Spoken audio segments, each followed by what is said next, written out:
Afternoon everyone, so this is another long awaited update. So my last video obviously we're just tipping the iceberg for transplantation and things like that, and what has happened since 2 months ago. So naturally the progression of my disease has been quite fast from the start. So obviously I was found in stage 3 and I'm now stage 5, which is better known as end stage renal failure. So this is usually the stage when you either get a transplant or require dialysis. So there's a lot of decisions that surround this, and when I was a dialysis nurse, I used to think, what would stop somebody getting a transplant? I don't understand, if there was no medical reason for it, what would stop you? And I never ever give consideration as to what might be going on in somebody's lives that may make people delay this, or vice versa. So there's a couple of things for me really. So the transplant testing, so there's a lot of different things that go into transplant testing, and I have had my transplant tests back. I am suitable to have a transplant. I have passed the anaesthetic side of things as well as the health side of things, and I should be suitable to receive a kidney transplant from a matched donor. So a lot of people have been ruled. I did initially have quite a lot of candidates for transplantation, but they've usually been ruled out on medical grounds, meaning that their own medical history, or ruled out on their blood and tissue typing. So at the moment I do have 2 donors that are currently being tested for transplantation. They match my blood group, but yet is to be found if they match my tissue type also. And the tissue type is the really strict one, because if the 2 tissues are combative, obviously this means the kidney transplant would reject, or if it didn't reject immediately, it would make it quite difficult to have another transplant, because the body would build up what I believe is like antibodies against having another transplant. So there's that to consider. So we have gone much faster than what initially myself and my consultant thought I would go. So where am I sitting at the moment? So my kidney function is sitting around 8% now. This is usually the time that a lot of people start dialysis. And it's not unusual for people to start a little bit earlier than this or a little bit later than this, depending on their symptoms. So I'd still struggle a lot with my vomiting on a morning, but also still having issues with blood pressure. I have just had an unfortunate 3-day stint in hospital because they couldn't get my blood pressure down, which is not great. I didn't feel like I wanted to be there because I was surrounded by really poorly people. And the nature of IgA nephropathy, which is the condition I have, is it's usually kicked off by catching something like a COVID, or something's triggered an immune response to send all those IgA cells to my kidneys in the first place, which has done obviously the destruction of all my kidneys, and all my little nephrons have been destroyed by my own body. So catching things is the last thing I need at this stage of my disease, but you're damned if you do, you're damned if you don't, because having really high blood pressure at 230 over 140 diastolic, which is what it was, is really damaging, but also catching things is really damaging. So they did what they could. Whilst I was in hospital, my renal consultant very kindly come to see me. I wasn't due to see him until the middle of February, but he come to see me because obviously he'd had a peek at my bloods and various other different things, and we just wanted to have a chat, because our original plan of going straight to transplantation is not looking likely at the moment for various different reasons, and we've had to discuss the dreaded D word, as in dialysis. I've avoided this conversation with him for a while because I was hoping to avoid it, but it's not looking likely based on my symptoms and based on my blood results. So up to now I've managed my potassium. My potassium, and anyone's potassium, is a really small window in which the body will regulate the heart. And when the potassium is too low, it's really dangerous, and when it's too high, it's really dangerous. So with kidney failure, usually you'll have issues with keeping it low.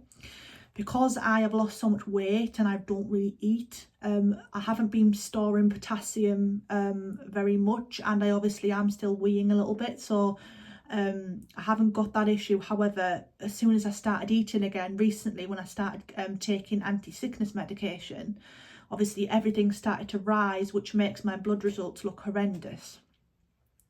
So what did we discuss in hospital? So he said that, with my own knowledge, obviously I am a patient still, but he understands, he calls it in the trade, that he likes to think that I'm smart enough to know when I feel I need dialysis.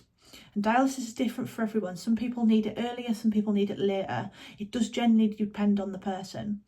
So I personally don't feel ready for dialysis yet, but I know it is up and coming. And when I get to the point where every day is it's too unbearable in terms of my symptoms, my headaches, my vomiting, whatever it is that is an itchiness. I've got major itchiness at the minute, which is really irritating. When this gets too much and I get too sick, I know that all I need to do is ring up my consultant, and he said that he will arrange an emergency, not an emergency, but a central line which will go into my chest, and we will start hemodialysis. He's leaving the decision in my hands, because he knows that I know what I'm doing, in a sense of when it's too much for my symptoms. And usually, obviously, with patients, they don't ordinarily know when enough's enough or when's getting dangerous, or vice versa. And he said that he trusts that I'll know when that right time is for me, but he says that I'm eligible for dialysis now. But if I'm not ready, that is also okay. So the burning question is, why would I not want transplantation quite soon? So I'm eligible for it. I've been eligible for it for a while. However, still tissue type testing for the donors, that's one thing. But I've not only got to consider my life, I've got to consider the donors' lives as well. And I, at the moment, run a business. So I'm not at work, I don't get paid. And post-dialysis and post-transplant, you do need a considerable amount of time off in order to actually heal, as well as stay away from people, because you're on steroids and anti-rejection drugs, which makes your immune system really, really poor. And then you're at risk of catching things off people. And when you catch things off people, this can make your transplant reject. So at the moment, I am just about to do a master's degree. And this master's degree requires me to go on placement for 100 hours worth of placement. And this is also to facilitate the level 7 prescribing. So I have to be able to go into a clinic, and I couldn't do that as well as be well enough to write assignments and be mentally, psychologically okay when I've just gone through major surgery. This degree finishes in June. So I am hoping that I can make it till then without dialysis, but not looking massively likely. But also I'm conscious that my donors have a life too. They also need 8 to 12 weeks off. So I'm trying to fit it in when it's good for me, as well as good for the donors as well. So it's looking likely towards the end of this year that it's suitable for me and the donors, if they match me, that is. But I do know that I haven't got masses of function left, and my days are getting harder. So transplantation later in the year, but I do know that my dialysis is likely to be coming soon. I've just had a word with the dietitian today.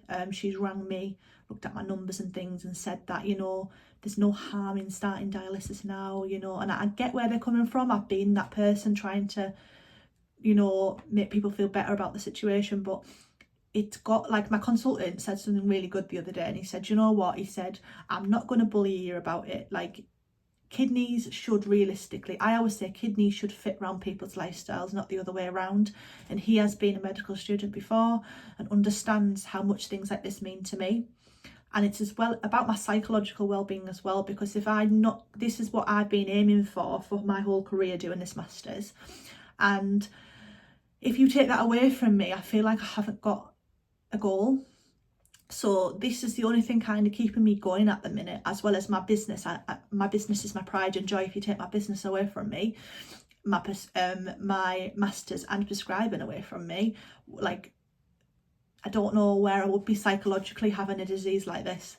So I'm not saying as in woe is me, but that's the reason why. And I've never ever given that thought before as a patient of why somebody wouldn't want to transplant at that moment in time. I always thought, well, why would you not do it as soon as you could? Well, people have lives, and if going on dialysis a couple of times a week it will bide me time, then that so be it. But I'm not quite ready yet. But at least I know now there's a plan in place that when all I need to do is ring my consultant and he'll arrange there and then to get me started on dialysis, which is a really easing thought. But equally I feel like I'm in charge of my own care, which I'm really, really grateful for.